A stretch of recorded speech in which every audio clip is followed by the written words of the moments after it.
வணக்கம் நண்பர்களே. தமிழக அரசியலில் முக்கிய அப்டேட்டை பார்க்க போகிறோம். டிவிகேவுக்கும் டிஎம்கேக்கும் பயங்கர சண்டை. முதல்வர் விஜய் மே மாதத்துக்கான உரிமை தொகையை சீக்கிரம் போட்டுடுறோம், இந்த உரிமை தொகை திட்டத்தை மறுசீரமைப்பு செய்ய கொஞ்சம் கால அவகாசம் தேவையாக இருக்குது, அதனால் சீக்கிரம் போட்டுடுறோம் அப்படின்னு விஜய் சொல்ல, எக்ஸ்எம்எல்ஏ முன்னாள் முதல்வர் ஸ்டாலின் பார்த்தீங்க அப்படின்னா, முன்னாடியே இருந்த திட்டத்தை கண்டினியூ பண்ணுறதுல என்ன மறுசீரமைப்பு பண்ண போகிறீங்க, 2500 ரூபா தரேன்னு சொன்னீங்க, 1000 ரூபா கொடுக்கறதுக்கே இப்படி இழுத்தடிக்கிறீங்க அப்படின்னு ஸ்டாலின் பார்த்தீங்கன்னா பதிவு போட்டிருக்காரு. டிவிகேக்காரங்க என்ன சொல்கிறாங்கன்னா, ஆட்சிக்கு வந்தோடனே உரிமை தொகை 1000 ரூபாய் தருவோம் அப்படின்னு சொல்லி தான் 2021 ஸ்டாலின் ஜெயிச்சாரு. எப்போ இந்த உரிமை தொகை திட்டம் தொடங்கப்பட்டுச்சு? ஆட்சிக்கு வந்து 2 வருஷத்துக்கு அப்புறம் தான் இந்த உரிமை தொகை திட்டத்தை திமுக தொடங்கினாங்க. ஒன்று. ரெண்டாவது, அனைத்து குடும்ப தலைவிகளுக்கும் மாதம் 1000 அப்படின்னு சொல்லி தேர்தல் வாக்குறுதி கொடுத்து ஆட்சிக்கு வந்த உடனேயே தகுதி வாய்ந்த குடும்ப தலைவிகளுக்கு அப்படின்னு மாற்றினீங்க. நீங்களாம் எங்களுக்கு அட்வைஸ் பண்ணலாமா அப்படின்னு டிவிகேக்காரங்க கேள்வி கேட்க, டிஎம்கே டிவிகே இடையே பயங்கர பஞ்சாயத்து. ரெண்டாவது என்ன பார்க்க போகிறோம் அப்படின்னா, நயினார் கிட்ட பாஜக மேலிடம் அறிக்கை கேட்டிருக்காங்களாம்.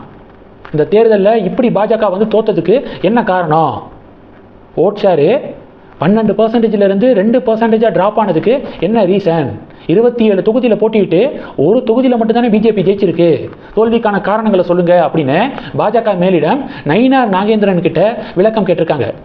அறிக்கையாக சப்மிட் பண்ணுங்க அப்படின்னு சொல்லியிருக்காங்க. பாஜக தோற்றதுக்கு என்ன காரணம்? நம்ம இதை பல வாட்டி பேசிட்டோம். திமுக தோற்றதுக்கு என்ன காரணம்? சனாதன தர்மத்துக்கு எதிராக பேசுறது, திருப்பரங்குன்றம் மலை உச்சியில் இருக்கக்கூடிய தீபத்தூணில் தீபம் ஏற்ற விடாமல் தடுத்தது, நீதிமன்றத்துடைய தீர்ப்பை மதிக்காமல் நடந்தது, இதெல்லாம் திமுக தோற்றதுக்கு one of the reasons. AIADMK தோற்றதுக்கு என்ன காரணம்? 4.5 வருடம் திமுகவுக்கு எதிராக ஸ்ட்ராங்கான அரசியல் பண்ணாமல் அமைதியாக தூங்கிட்டு லாஸ்ட் 6 மந்த்ஸ் தான் அதிமுக பிரச்சாரத்தை வந்து தொடங்கினாங்க. ஸ்டார்டிங்கில் இருந்தே ஒரு எதிர்கட்சியாக அதிமுக ஸ்ட்ராங்காக திமுகவை எதிர்த்திருக்கணும், ஒன்றும் பண்ணலை. அதனால அதிமுக தோத்தாங்க.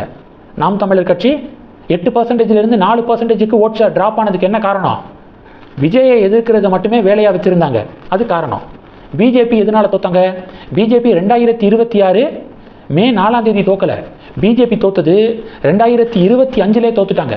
எப்போ அண்ணாமலையை மாநில தலைவர் பொறுப்பில் இருந்து மாற்றிட்டு நயினாரை உள்ள தூக்கி போட்டாங்களோ அன்னைக்கே பிஜேபி தோத்துட்டாங்க அப்படிங்கிறது தொடர்ந்து பேசுகிறோம். இப்போயும் அதுதான் காரணம். அடுத்து என்ன பார்க்க போகிறோம் அப்படின்னா, திமுகவுடைய மாவட்ட செயலாளர்கள் கூட்டம் இன்னைக்கு நடந்திருக்கு. அது சம்மந்தப்பட்ட புகைப்படங்கள் ஷேர் ஆகுது. புகைப்படத்தை ஜூம் பண்ணி பார்த்தீங்கன்னா ஒரே ஒரு பெண்மணி தான் இந்த மாவட்ட செயலாளர்களில் இருக்காங்க. பெண்களுக்கு அதிகாரம் அளித்தல் அப்படிங்கிற இந்த டாப்பிக்கில் திமுக பேசுவாங்க பேசிக்கிட்டே இருப்பாங்க. ஆனால் செயலில் ஒன்றும் இல்லையே. திமுகவுடைய மாவட்ட செயலாளர்களில் டபுள் டிஜிட்டில் பெண்களுக்கு வாய்ப்பு வழங்கியிருந்தா ஓகே, சொல்கிறத செய்கிறீங்க அப்படின்னு நாங்கள் ஒத்துக்குவோம். ஒரே ஒருத்தங்க மட்டும்தான் உட்காந்துருக்காங்க. இதுதான் பெண்களுக்கு அதிகாரம் அளித்தலா அப்படின்னு திமுகவை பாஜக டிவிக்கெல்லாம் கேள்வி கேட்குறாங்க. அடுத்து என்ன பார்க்க போகிறோம் அப்படின்னா, சதீசன் தான் கேரளாவுடைய முதல்வராக இப்போது காங்கிரஸ் செலக்ட் பண்ணியிருக்காங்க. சதீசனை கேசி வேணுகோபாலை எப்படியாவது சிஎம் ஆக்கிடலாம் அப்படின்னு ராகுல் காந்தி பிளான் பண்ணார்.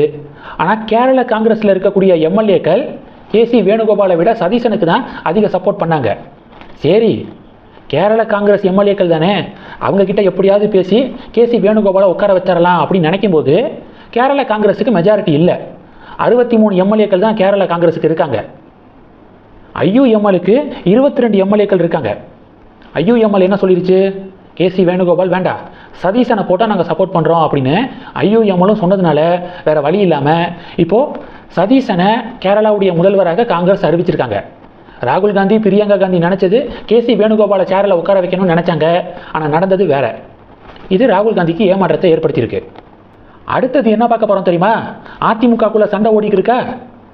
நமது அம்மா பத்திரிகை இருக்குல்ல, அதிமுகவுடைய அஃபிஷியல் பேப்பர், அதனுடைய கண்ட்ரோலு சிவி சண்முகத்துக்கிட்ட போயிருச்சான். சிவி சண்முகத்துக்கு ஆதரவான ஸ்டேட்மெண்ட்டை தான் நமது அம்மா பத்திரிகை வெளியிட்டிருக்காங்க. நியூஸ் டே சேனல் இருக்காங்களே, அவங்களுடைய ஆதரவும் இப்போ பார்த்தீங்கன்னா சிவி சண்முகம் எஸ்பி வேலுமணி டீமுக்கு தான் கிடச்சிருக்கு. எடப்பாடியுடைய டீமுக்கு ஆதரவாக நியூஸ் டே சேனலே செய்தி வெளியிடுறது இல்லை அப்படிங்கிற இப்போ தகவல் கிடச்சிருக்குங்க. இபிஎஸ்சி இந்த நிலைமையில் இருக்காரு. கோலாகல சீனிவாஸ், ஜேவிசி ஸ்ரீராமு இவங்கெல்லாம் தேர்தலுக்கு முன்னாடி இபிஎஸ் கிட்ட நீங்கள் தான் ஜெயிக்க போகிறீங்க, 200+ ஜெயிப்பீங்க, அவ்வளோ ஸ்ட்ராங்காக இருக்குது, இவ்வளோ ஸ்ட்ராங்காக இருக்குது அப்படின்னு ஏற்றி விட்டு இன்றைக்கி அதிமுக இந்த நிலைமையில் இருக்குது.